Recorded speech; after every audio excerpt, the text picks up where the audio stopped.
الذي أرسل رسوله بالهدى ودين الحق ليظهره على الدين كله وكفى بالله شهيدا. أشهد أن لا إله إلا الله وحده لا شريك له وأشهد أن محمدا عبده ورسوله صلوات الله وسلامه عليك يا رسول الله وإنك لعلى خلق عظيم فقد بلغت الرسالة وأديت الأمانة ونصحت الأمة وجاهدت في سبيل الله حق الجهاد حتى أتاك اليقين وعلى آلك وأصحابك ومن اتبعك ومن اهتدى بهداك وسار على نهجك إلى يوم الدين. أما بعد فمن آيات الله البينات قوله تبارك وتعالى يا أيها الذين آمنوا اتقوا الله يا أيها الذين آمنوا اتقوا الله ولتنظر نفس ما قدمت لغد واتقوا الله إن الله خبير بما تعملون.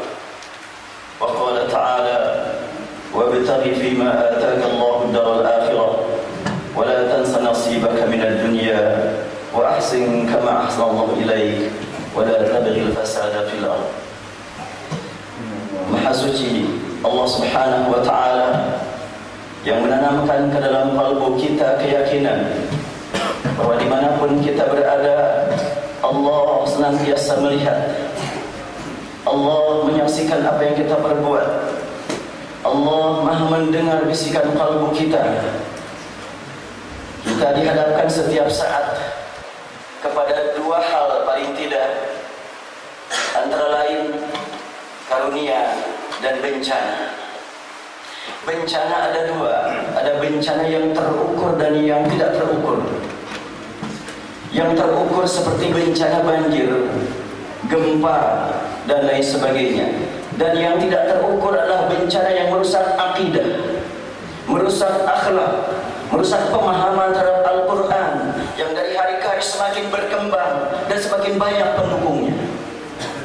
Dua-duanya harus kita hadapi dengan mengharap kepada Allah Subhanahu wa Ta'ala. Semoga Allah turunkan pertolongan kepada kita dan semoga Allah turunkan pertolongan kepada keluarga kita agar keluarga kita aman dan selamat dari berbagai hal yang dapat merusak akidah, merusak akhlak dan merusak ibadah. Akhir-akhir ini upaya-upaya untuk merusak isi Al-Quran terus-menerus diupayakan oleh sekian banyak pihak.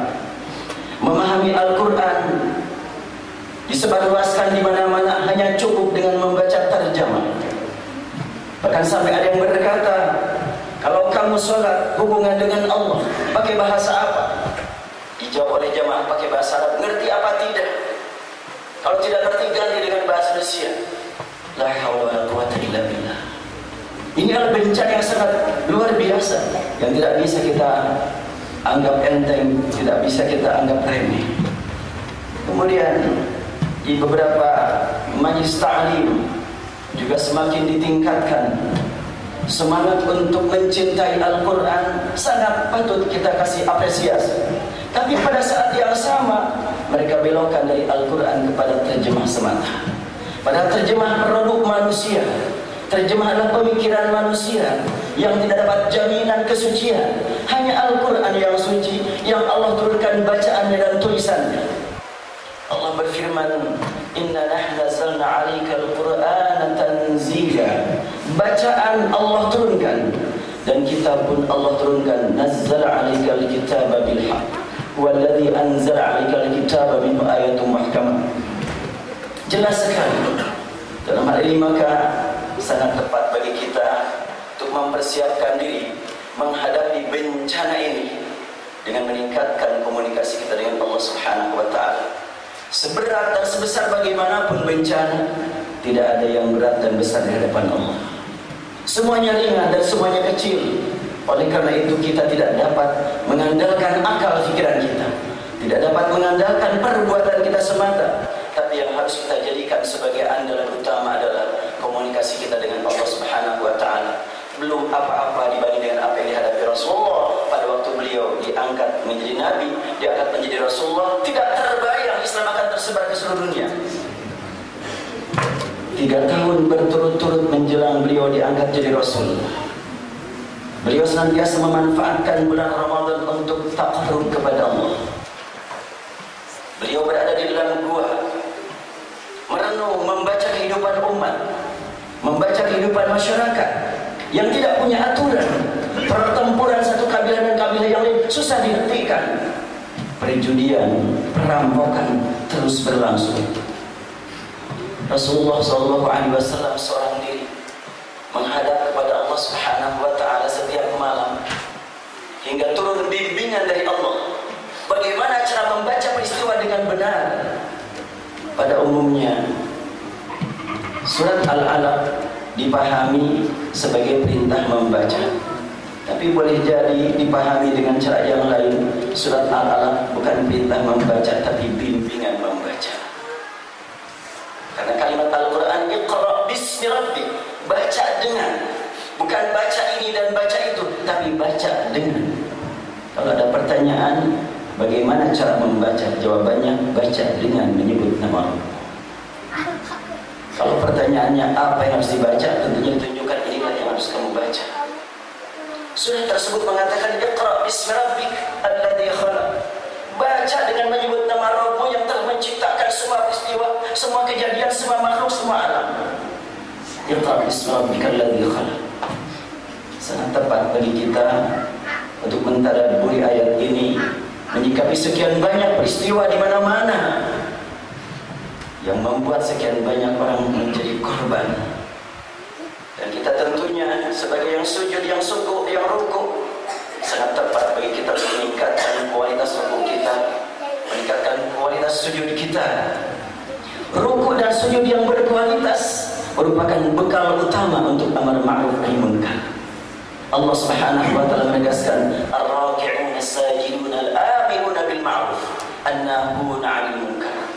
Amar ma'ruf nahi munkar akan dapat dilaksanakan dengan benar manakala dilakukan oleh ahli ruku dan ahli sujud. Ruku dan sujud yang berkualitas hanya dilakukan oleh orang-orang yang memang membaca kehidupan masyarakat, as-saihun, dengan bacaan yang benar, yaitu bacaan Iqra bismi rabbik. Apapun yang kita lihat, apapun yang kita dengar, itu merupakan bukti kekuasaan Allah yang harus kita hadapi dengan mengharap kepadanya bimbingan. Wabtaghi fima ataka Allah ad-darul akhirah wa la tansa nasibaka minad dunya. Gunakan apapun yang ada pada dirimu, apapun yang datang pada kamu, dari manapun datangnya, gunakan semuanya sebagai jalan menuju ridha Allah. Wabtaghi fima ataka Allah. Kalimat fima meliputi segala-galanya tanpa dibatasi. Allah menggunakan kata ma, apa-apa, tidak dapat kita batasi maknanya. Entah berupa harta, berupa ilmu, berupa tenaga, berupa usia, termasuk berupa peristiwa yang kita saksikan. Gunakan semuanya itu sebagai jalan menuju ridha Allah Subhanahu wa taala. Wala tansa nasibaka minad dunya. Dan jangan sampai engkau lupa kesempatanmu untuk memanfaatkan dunia demi kepentingan akhirat sebentar lagi akan berakhir. La tansa nasibak. Jangan kau lupa nasibah itu. Harta yang dikumpulkan di mana-mana, yang dimanfaatkan cuma sedikit karena kemampuan memanfaatkan sangat terbatas. La tansa nasibak minad dunya. Sebagian orang memahami ayat ini tidak demikian. Sering digunakan ayat ini untuk mendorong orang miskin agar berlomba mencari harta tanpa menggunakan dalil Al-Quran. Orang senantiasa berharap mencari harta. Ayat ini justru adalah mengingatkan kepada semua lapisan masyarakat, yang miskinnya, yang kayanya, yang pintarnya, yang juga kurangnya, semuanya diperintah oleh ayat ini untuk memanfaatkan kehidupan yang sebentar lagi akan berakhir ini demi meraih keridhaan Allah. La tansa nasibak minad dunya. Para ulama menyebutkan la tansa nasibak minad dunya bi ta'atillah wa ta'ati Rasul. Manfaatkan segera kesempatan ini untuk taat kepada Allah, taat kepada Rasulullah sallallahu alaihi wasallam. Jadi kalau begitu, apapun yang kita dengar saat ini, terkadang muncul penafsiran-penafsiran, pemikiran-pemikiran yang beragam dari waktu ke waktu. Terkadang muncul rasa kesal mendengar berita yang mengecewakan kita. Apa artinya kecewa dan kesal kalau tidak ditindaklanjuti dengan ketaatan kepada Allah? Kesal adalah manusiawi, kecewa manusiawi. Tapi sebagai orang yang sudah mendapatkan nikmat iman, mari kita gunakan iman sebagai landasan berpijak, landasan berkata, landasan berpikir, landasan berkeyakinan. Al-iman. Dan kita dipilih oleh Allah Subhanahu wa taala menjadi orang yang meraih nikmat iman. Jauh tempat tinggal kita dari tempat Rasulullah. Tempat tinggal kita jauh dari tempat turunnya Al-Quran. Dan banyak orang yang tinggal di tempat turunnya Al-Quran bukan saja tidak beriman, bahkan memusuhi Rasul. Itu zaman dulu. Dan zaman sekarang masih juga banyak di dunia yang tahu tentang hakikat Al-Quran, tahu tentang hakikat Nabi Muhammad SAW. Bukan saja tidak mau beriman, bahkan justru memusuhi. Dan ada juga tidak memusuhi, tidak menyatakan keimanan karena urusan duniawi. Masih ingat apa yang dialami oleh orang tua yang tahu betul tentang kehidupan Rasulullah sejak kecil sampai menginjak remaja, dan orang ini senantiasa mendampinginya sampai melaksanakan pernikahan, sampai diangkat jadi Rasul. Orang ini senantiasa bersama beliau. Dan untuk mengatakan la ilaha illallah Muhammad Rasulullah, dia tetap bertahan dengan agama lama sampai dia mau melepaskan nafas terakhir. Ditatap wajahnya Rasulullah. Rasulullah merasakan merasa penting untuk segera menyelamatkan orang ini. Mumpung masih ada waktu, maka Rasulullah bersabda, ya ammi, qul la ilaha illallah. Wahai pamanku, katakan la ilaha illallah. Usyhidullah lak. Kalau sudah kau katakan la ilaha illallah, aku akan menghadap kepada Allah, memohon keselamatan untuk engkau. Tapi kalau belum mengaku Allah sebagai satu-satunya Tuhan, bagaimana aku menghadap kepada Allah? Paman dari Rasulullah SAW yang senantiasa mendampingi beliau pada saat-saat menghadapi kesulitan, tapi belum mau mengatakan kalimat tauhid. Ketika Rasulullah berjuang agar dia mengatakan kalimat la ilaha illallah, Abu Jahal segera mendekat dan berkata, ya Abu Talib, atarghabu an millati Abdul Muttalib. Wahai Abu Talib, engkau tega, engkau berani meninggalkan ajaran yang sudah turun-temurun dari nenek moyang kita, termasuk dari ayah kamu Abdul Muttalib. Mendengar kalimat tersebut cukup dirasakan bimbang. Apa yang diungkapkan keponakannya tidak ada yang salah, tapi untuk mengikutinya cukup berat menghadapi saudara-saudaranya, menghadapi teman-teman yang sederajat dengan dia. Menjelang melepaskan nafas terakhir, keluarlah kalimat ala millati Abdul Muttalib. Aku masih tetap berpegang teguh dengan ajaran Abdul Muttalib. Kurang apa pemahaman dia terhadap Al-Quran? Kurang apa pemahaman dia terhadap sunnah Rasulullah? Dia lebih paham, dia lebih dekat. Masalah hidayah, Allah memang yang menentukan segala-galanya, dan kita termasuk yang dipilih oleh Allah untuk menjadi hamba yang beriman. Mari kita manfaatkan keimanan ini untuk menghadapi berbagai peristiwa, berbagai realita, berbagai kenyataan. Tidak ada yang berat di hadapan Allah. Kalau Allah turunkan pertolongan, tanpa ada pertolongan Allah, apapun yang kita hadapi tidak akan mencapai yang kita harapkan. Wafallahu wa lakum wa nafa'ani wa iyyakum bima fihi min al-ayatil hakim wa taqabbalani minkum tilawatahu innahu was-sami'ul 'alim.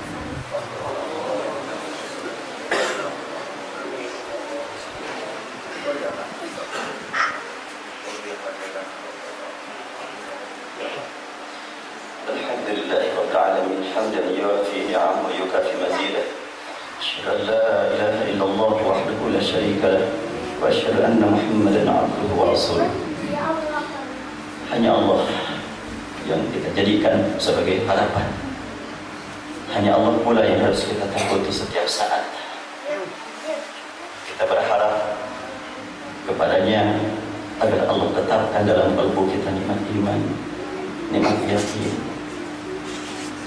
Kepadanya pula kita berharap agar Allah selamatkan kita dari ancaman siksanya yang layak menimpa diri kita karena ibadah kita belum beres. Masih banyak perintah-perintah Allah yang belum kita laksanakan. Masih banyak hak-hak keluarga dan masyarakat yang belum kita penuhi. Dan masih banyak larangan-larangan Allah yang masih kita langgar. Betapapun banyak dosa kita, kita yakin ampunan Allah lebih luas. Bagaimanapun banyaknya kesalahan kita, kita yakin rahmat Allah lebih luas. Karena itu kita sama-sama menghadap kepadanya dengan penuh keyakinan Allah mendengar, Allah melihat, dan Allah membuka pintu ijabah bagi kita. Allahumma salli wa sallim ala habibina wa syafi'ina maulana Muhammad. Sallim Allah tabaraka wa ta'ala an kulli sahabati Rasulillah ajma'in. Ya Rahman ya Rahim ya Allah, nashhadu annaka anta Allah la ilaha illa anta subhanaka inna kunna minadh dhalimin. Rabbana lakal hamdu kama yanbaghi li jalali wajhik wa 'azimi sultanik. Ya Allah, Tuhan kami, Engkau yang menentukan bagi kami nikmat iman. Engkau yang memiliki kami menjadi hamba yang beriman padamu dan kepada Al-Quran dan kepada Rasulmu. Rabbana ya Tuhan kami, sungguh Engkau maha mengetahui kami sangat lemah menjaga keimanan ini. Hanya kepada Engkau kami berharap agar Engkau tetapkan dalam kalbu kami nikmat iman, agar Engkau berikan kepada kami nikmat istiqamah sampai ajal menjemput kami. Sungguh banyak ya Allah perbuatan yang telah kami lalui yang melanggar aturan-Mu. Ketika kami melakukan perbuatan dosa, kami salah gunakan nikmat-Mu di hadapan Engkau ya Allah. Allahumma ya Rabbana ya Tuhan kami, sekiranya tidak Engkau ampuni dosa kami, kepada siapa kami mohon ampun ya Allah. Sekiranya tidak Engkau curahkan rahmat kepada kami, kepada siapa kami mohon perlindungan di hadapan-Mu ya Allah. Rabbana ya Tuhan kami, Engkau maha mengetahui kondisi masyarakat kami yang saat ini sedang menghadapi sekian banyak bencana ya Allah. Bencana fisik dan non fisik, bencana yang terukur dan yang tidak terukur. Ilahana ya Tuhan kami, berikan kepada kami kemampuan ya Allah untuk menjaga diri kami dan juga mengarahkan mereka ke jalan yang Engkau ridhai. Rabbana ya ilahana, berikan kepada hamba-hamba-Mu yang sedang dalam keadaan kebimbangan, berikan kepada mereka ya Allah taufik hidayah-Mu. Rabbana ya Tuhan kami, kepada hamba-hamba-Mu yang sedang terkena bencana banjir, berikan kepada mereka nikmat sabar ya Allah, nikmat ridha atas keputusan dari Engkau, dan berikan kepada kami kemampuan untuk membantu mereka ya Allah. Ilahana ya Tuhan kami, ampuni ya Allah dosa kami, ampuni Allah semua dosa orang-orang yang sudah beriman padamu ya Allah. Ampuni dosa orang-orang yang sudah berbuat baik kepada kami, berjasa baik kepada kami, terutama orang tua kami dan guru-guru kami, dan juga para ulama, para salihin. Rabbana ya Tuhan kami, pertemukan kami di akhirat nanti dengan Rasul-Mu ya Allah, dengan sahabat Rasul-Mu ya Rahman, di naungan dan ridha-Mu ya Allah. ربنا اغفر لنا ذنوبنا ولإخواننا الذين سبقونا بالإيمان ولا تجعل في قلوبنا غلا للذين آمنوا ربنا إنك رؤوف رحيم. ربنا آتنا في الدنيا حسنة وفي الآخرة حسنة وقنا عذاب النار والحمد لله رب العالمين. إن الله يأمر بالعدل والإحسان وإيتاء ذي القربى وينهى عن الفحشاء والمنكر والبغي